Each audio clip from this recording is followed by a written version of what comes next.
We also have Cuthbert Nkube, who is from the Africa Tourist Board. Thank you, Mr. Lawless. And we're also joined by Michaela Powell-Rees, who's the Managing Director of Rira Partner. And this is a boutique advisory firm based in Botswana, offering corporate finance, risk consulting, and management consultant services. And lastly, we have Kaziso Koyabe, which is Head of Business Development Services at Business Botswana. Thank you very much for joining us. That's great. I might pop over here and take a seat myself. So let's talk about SMEs, because banks in Botswana have been very supportive of SMEs in the tourism industry, even in uncertain times during the COVID pandemic. But with the recovery of the industry, how can banks extend their support, especially to new ventures and innovative initiatives? This session will cover the issues pertaining to the gap to be bridged between SMEs in quest of finance and potential investors, and how policies can help Botswana's SMEs benefit from foreign direct investment. So let's kick off. Investing in tourism SMEs, small to medium enterprises, is often perceived as quite a risky business. How can they change this perception? Should we start off with Mr. Koyabe? Can you tell me a bit about Business Botswana, and what do you think? Is it a risky perception? All right, thank you for the introduction, and thank you for having us here. It's been an amazing summit so far. I've learned quite a bit. Business Botswana is an employers organization which also acts as a chamber of commerce in the industry. What we are best known for really is our role as an advocacy body and creating platforms for business to be able to interact with policymakers, lawmakers, and other stakeholders in the private sector. Fortunately for us, within our membership, we also have those commercial banks. We also have parastatals that we work with that support enterprises. And I think we will all, most of us will agree, as some of the discussions had mentioned earlier, is that one of the key things that we are trying to achieve is to de-risk, right? Issues around funding SMEs. Mm-hmm. And a large part of that is working on the quality of human capital within those businesses. In other industries, especially in tech, as to draw an example, investors always talk about how they invest in people. Yes, we want a good solution, we want a profitable business, but we want to make sure that we have the right people to drive those forward, who are capable of carrying out that work and who have the necessary skill sets. So as Business Botswana, other things that we do is to come up with training programs, initiatives, and capacity building. Coincidentally enough, we're just about to launch an intervention into the hospitality sector, which we had initially designed in partnership with the African Development Bank. And just before rolling it out, we took out a survey with one of the local universities, Botu University, in the areas in which we were aiming on supporting. Of course, working closely with HATAP, the sector association, who is the head of the sector council for tourism. And we discovered that while the interventions that we were coming up with were rightly channeled at the staff that interacts with the tourists the most, we found that if we wanted to drive mindset and service change, we really had to get the buy-in of the owners. And so that has affected how our program is structured, but it also guarantees that at least whatever interventions we introduce to improve the competitiveness of those businesses is actually taken up by the business and is not just seen as, an exercise in futility. We do know that there's a lot of enterprise support organizations that are assisting businesses with issues around their bookkeeping, issues around understanding their market, who exactly are they selling to and who is their target market, what are their concerns, what are their interests, what are their apprehensions and sensitivities. One clear one that came through the course of the summit is the climate change issues and being responsible in that manner. And these are the things that we have to now inculcate our SMEs to understand that for the tourist of the future, this is a primary concern. And working that into their business plans, working that into their strategies, and working that into the development of other services on the fringes of their business. Okay, great. Michaela, do you deal with a lot of SMEs, and do you think investing in these businesses is deemed risky? So, Carmen, I completely agree. It is investment in SMEs is definitely risky, but we can always mitigate risk. And so, how do we do that? I think it's very important, and I think Kahiso talked to it. You know, in Botswana, we're on a drive at the moment around mindset change, and that means owners really having a good understanding of their business plans and being able to present to the bank something that is bankable. You know, we're very fortunate in Botswana. We've got a great financial services sector. We've got banks who are very supportive of SMEs. They want to give them money. We've got liquidity in the market, for sure. But I think one of the best ways that you can de-risk is by actually getting professional advice and understand that it is necessary. You on SMEs, especially, you know, owner-managed businesses, are run by great operators, especially bankable ones. But sometimes they may not have the financial acumen or the financial skills to be able to really assess a project, see if it's financially viable. And so therefore they need to go and employ the services of people like ourselves who can help them get to the stage of, is this project actually feasible before we take it to a bank? Mm-hmm. And I think in Botswana, it's an area that, you know, we definitely need to build capacity in. And I think it's an area that is definitely acknowledged by our government, which is great, and an area that they are looking to improve in. So yes, I do agree with you, it is risky, but I think there's definitely mitigations that can be put in place. That's great. I'd like to bring in Cuthbert and Kube. From an African tourism perspective, in the wider role, what do you think about SMEs and how should we foster their growth here without having the perception that they're a risky investment? Yes, the riskiness. Walking down the street, it's risky, but we walk anyhow.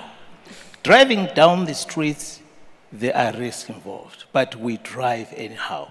So in terms of SMEs, which is very fundamental, even within the African Union, I mean, agenda items embedded on their visions and objectives, they are focusing on building SMEs. Africa, for our sustainability in terms of investment and also in terms of tourism, we need to support the value chain, which is our SMEs. That is why when you look at, as African Tourism Board, we are saying we haven't explored much in terms of investment in Africa. We haven't started appreciating what we have, the low-hanging fruits that we need to tap in. As I indicated that when you look at your booking.coms, we have so many young people, genius, IT guys, who are supposed to be developing their own mechanisms here in Africa so that we have our own channels where the dollarization does not go out of this continent, but stays within. Those are hanging fruits. We have always said as African Tourism Board, in terms of our value chains, supply, we want to see cooperatives in Africa, here in Botswana, where we even supply bedding in all our hotels. Why would I go and sleep on a sheet that has been imported from China? Don't we have expertise who can do that? We can do so here in Africa. So we need to come with mechanisms to say, how do we start to develop cooperatives and synergy among us ourselves? Remember, we are here in Botswana. We live here, but let's focus and think beyond the borders of Botswana. Let's think beyond the borders of this region. Let's think even beyond the borders of our continent. There is so much that is in store, whereby we can leave a good legacy at the end of the day. You've raised a very good point there, that it's not just the tourism industry when we think of hotels and tour operators. It's the textile industry who provides the bed sheets. Is there incentives from financial institutions and the government that you're seeing that this is being promoted as well? Even the motoring industry and the solar-powered renewables industry. Is this something that is being promoted? Kagiso, maybe? Is this something that you're seeing? I think at the moment there are actually quite a few overlapping policies that support exactly what Cuthbert is speaking to. Whether there's synergy in the application or not is a different discussion. However, with the promotion of local produce, production of local horticultural produce, you know, I know the ITC is here, but I know we've closed the borders for a few issues, a few products, including even in the textile industry. Now, while these policies are done primarily to support, you know, the agricultural sector or the manufacturing sector, there's a clear linkage to sectors such as hospitality, where, as Cuthbert says, all we need to do is form deliberate linkages between these sectors, deepen the value chain, and widen the areas of impact. I mean, even when we look at the percentage of farmers who are women in some of those areas around the touristic areas, you realize that there's an opportunity there, not only to bring them together for the purposes of supply to the hotels, but we know, Botswana will know quite well that traditionally women in Botswana also form collective savings groups.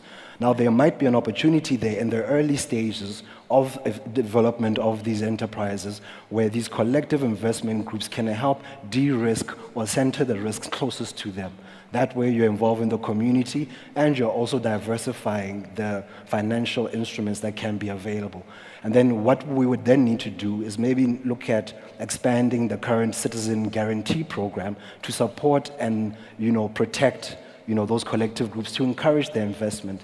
At the moment, a lot of those groups are really just for saving purposes or groceries, but they are evolving. They are evolving into buying property, they're evolving into getting into business, and what we need to do is create a business case for them, for the tourism sector as well. How easy is this to do? How easy is this to implement, to get everyone to collaborate in periphery industries? Can I piggyback? Yes. I think there's a good example, although it's quite a large example, is the supplier development programs that are developed in the mining sector, for example. They've been able to, you know, cut across many different sectors. They've been able to work in partnership with many other programs, many other government entities, private entities, to ensure that SMEs, youth, women are involved in the mining value chain. And what we need to do is to see how we can replicate these across other sectors. In other regions of the world, we do have supply development programs in textiles and various others. And I think if we start with a few champions of the sector, then we can draw people in. Yes. Michaela, what do you think about this? I think in Botswana specifically, if you look at our luxury lodge operators who operate in a very remote area of Botswana, obviously it's in their interest to be able to procure as much as they can within a close remit of their operations. Botswana has been exceptionally good in the recent years at promoting procurement from citizen-owned entities. And we've seen in the work that we do that many of these operators try and purchase as much as they possibly can from either local suppliers or suppliers who are closer to them, which means that obviously they're trying to import less.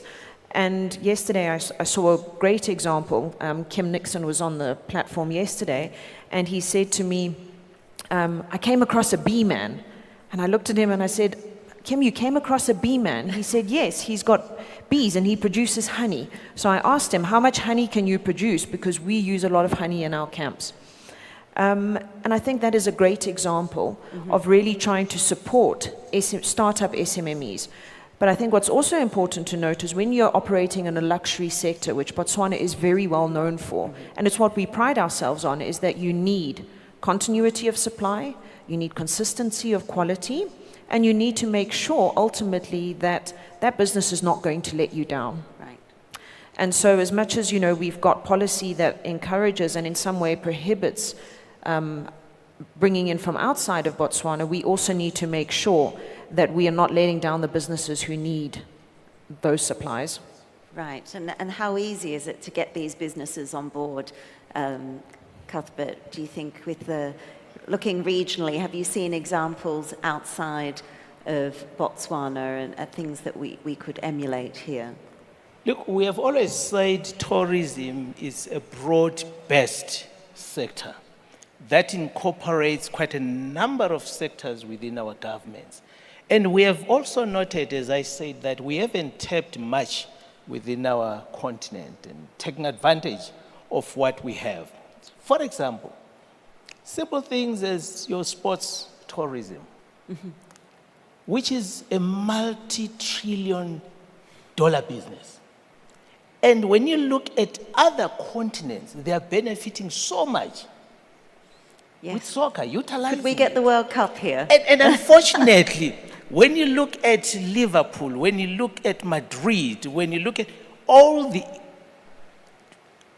big players, 90% of your stars, they are coming from Africa. They are indeed. Why are we not standing up and saying, look, as Africa, what is it that we can develop within our continent that will rotate among us, all member states, so that we preserve what we have and we keep our expertise within. At one stage, I wasn't feeling well when I was in London.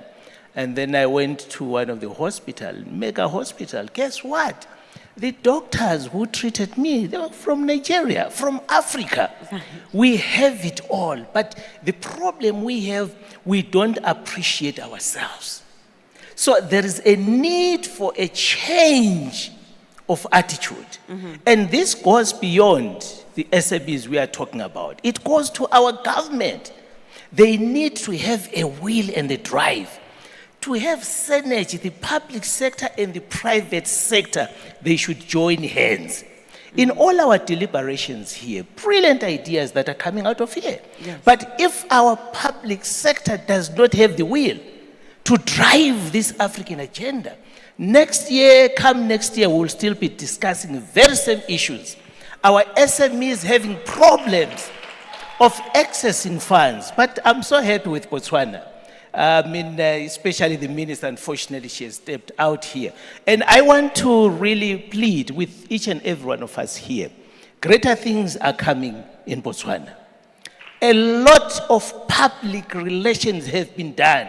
She has been working tirelessly behind the scene to position Botswana as a destination, preferred destination of choice, both for investment. That's why we are celebrating this summit. So we are planting a seed. It is your responsibility to stand up, position yourself. That's why my concern to see men coming here presenting their projects.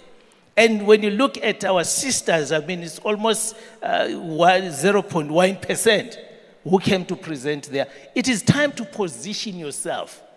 It is time to claim your space. And it is time to talk to our policymakers. If we talk about developing Africa, what is it that we're talking about? They need to shape up. They need to play their part so that together we can move forward. Yes, it can be done. We've got quite a number of good case studies. Let's emulate, let's pollinate from those who have walked ahead of us so that we can then take the good practices that will progress us, that will move us, that will shift us, that will sustain our communities, that will build our businesses.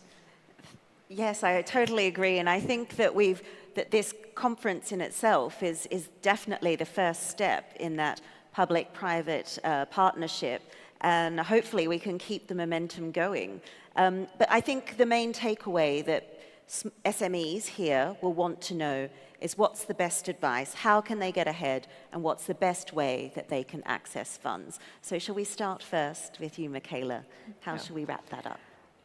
So I'm going to give you an example, and I'm sure it's a person that many of you know in Botswana. His name is Bexing Glovu. He's the founder of African Bush Camps. And I just want to quote what he said when people asked him of his success. And he says, "It was a gradual journey. It was a lifetime's worth of investment, and he showed gratitude for those who crossed his path and believed in him." These Botswana stories are not unique. So for all of those seeking funding, understand that it doesn't come easy. People are not here to just write you a check or to just give you money. It involves hard work. It involves making sure that your business plan can be torn apart and that you can justify it. It means that whilst we have a very great tourism policy in Botswana. It has to meet the boxes, it has to give back to communities, it has to protect our environment. Understand that it needs to make money if you're looking for an investor. And it is a risk. So make sure that you anticipate the questions that are coming to you, get advice, and ultimately do things properly. And really cover your bases. So this will also make sure that you know, and starting any business is tough. You speak to any entrepreneur, many of them have stories of the hardships that they've faced, including myself. Know that it's going to take time, it's not going to happen overnight. So when you're looking at raising funding, make sure your business case can be torn apart and that you can answer for everything in it. Because if you don't, someone else is going to. Right. Well, that's sound advice. And Michaela, do you think investors from outside of Botswana, can this be done from outside of Botswana, or do you need to physically be here? So I'll give you a great example, and I'm not sure if it's it's a transaction that's been in the worldwide press, and I was honored enough to work on it. We were the sell-side advisors for the local founders of Kavango Engineering, which is a business which refurbishes and, it modifies and converts safari vehicles. This family started their business from scratch in Botswana, and they came to us when they were looking at a disposal. And a long story short, it was bought out by Sir Jim Ratcliffe. And through Ineos Automotive, it's a vehicle called the Grenadier. There's a beautiful manufacturing facility up in Maun. And that business, we are 100% sure it's going to continue to expand. This was a citizen-owned Botswana business for many, many years. And why do we flag that transaction as a success? Because Sir Jim Ratcliffe got his team on the ground in Botswana to work with management. He got them to understand the landscape. He got them to understand the difficulties we face. He got them to understand the challenges.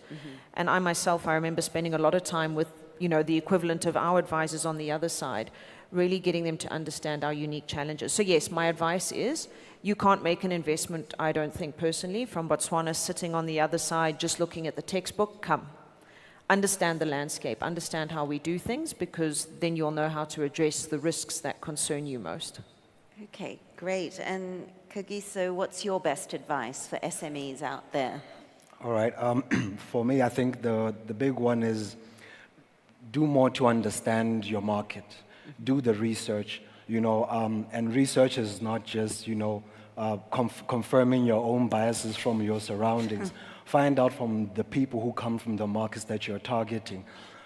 Like many have mentioned here, there's a lot of support from both public and private sector, and how the support can aid you is that they can help you get to information. They can help put you in the rooms to have discussions with those type of people. But you need to do your research. You need to understand exactly who you're targeting, and you need to then build backwards from there. And another big thing is, when you're looking for money, you need to understand that this is somebody's hard-earned money. They don't have to give it to you. They want returns. So the best thing you can do when you've got a 3-minute presentation or a 1-minute presentation is you've already got it in your minds. You know what are the concerns that you've probably shied away from including in your presentation, but be as transparent and honest as possible and try to mitigate some of those questions that investors and financiers will always have. And lastly, I would say, build the right team. Sole proprietors are seen as a very risky investment, and I'd be surprised if any investor still invests in a sole proprietor business. And remember that 100% of nothing is nothing. Be willing to give away equity, but be careful. Like our colleagues have said, it's a long journey. You will have a couple of stages along the way.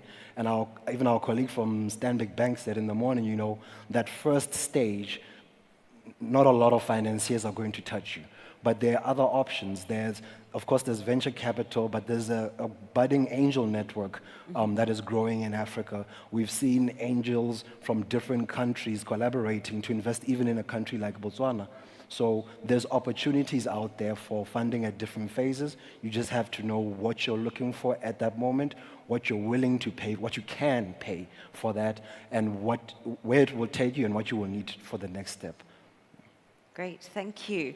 And Cuthbert and Kube, what is your best advice for SMEs out there looking for investment? Thank you so much. I'm an advocacy that says life is all about risk. When you get into a flight in a plane, you put your safety belt there. You go through turbulences, and the captain says, please sit down, put your safety belt on. It's all about risk. There is no guarantee that the flight will land in Addis, but we have that faith. So we need to create in our minds, especially focusing on our institutions. I know, especially from the black point of view, our SMEs, they still have a challenge in accessing funds. Because most of these institutions, they are not our institutions as Africans. So we need to have a shift of mentality. Let's be prepared. I'm happy that most of our colleagues from the government, they are affirming, even the president, the vice president, affirming the support. Let it not be a lip service, but let us walk the journey. Yes, I totally agree that when you present your presentation, your concept document, it has to be well elaborated. It needs to answer questions before those questions are even articulated. Let's make it, and also let's learn to work as a team. That's my plea. When you look at the presentations that we have, it looks like all of our colleagues, they were sitting in one room, and there was a lecturer was going through the opportunities in Botswana, the tolls, and everybody is looking at developing what the next presenter is developing. We need to be proudly enough to get together, be proud of ourselves, support one another, and most probably come up with cooperatives, as I've indicated. These are low-hanging fruits. You present that document to any institution, they will definitely realize that there is an opportunity, and they will be able to support. And coming to Botswana, Botswana's central location in the southern region, it puts them at an advantageous situation, because you're looking at the 4 other member states who are surrounding Botswana. When we talk about the intra-Africa trade, that means access of trade from these other nations. So the opportunities are vast. The African Union, actually, they are coming up with a funding system that will be looking at how best can they assist our SMEs. As I indicated, that we don't have our financial institutions. Even the Afrizimbank, who are doing a marvelous work towards assisting our continents, we are not having a good supporting system. So by so doing, I'm pleading with each and every one of us here who desire to be a businesswoman, a business, position yourself, know your story, prepare yourself, and make sure that you take advantage of all these grand opportunities that are ahead of us. And I'm so glad that in closing, that our engagement here, they are not only being televised here in Botswana, but it's across the globe. So that's why we are positioning this beautiful jewel of Africa to make sure that prepare yourselves. Let's have enough infrastructure in terms of accommodation, in terms of hosting big conferences and MICE as well. That's what Rwanda has done. That's what Cape Town has done. Why can't we emulate and pollinate some of those beautiful practices and preparations for greater things that are coming to Botswana? We are making it, and we will make sure that we make it. I want to applaud the organizers of this great event. Ibrahim has just gone out. It has been a mission, working hard behind the scene. But during that process, positioning this beautiful destination. So together, we can do so much. Segmented, we are bound to fail. Unity of purpose, let's move together. We can go thus far.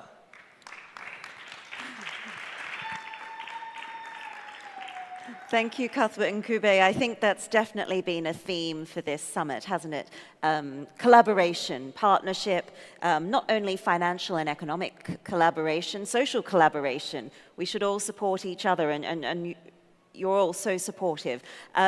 Also, do your research, get your numbers correct, be here, be present, know your market, seek advice, and above all, collaborate. So let's hope, I'm sure this opportunity will not be lost. We will position ourselves here in Botswana for this time next year. We'll be stronger and better, and there'll be even more investment in the country. So thank you very much for joining us, and my esteemed panel, Michaela, Cuthbert, and Kagiso, thank you.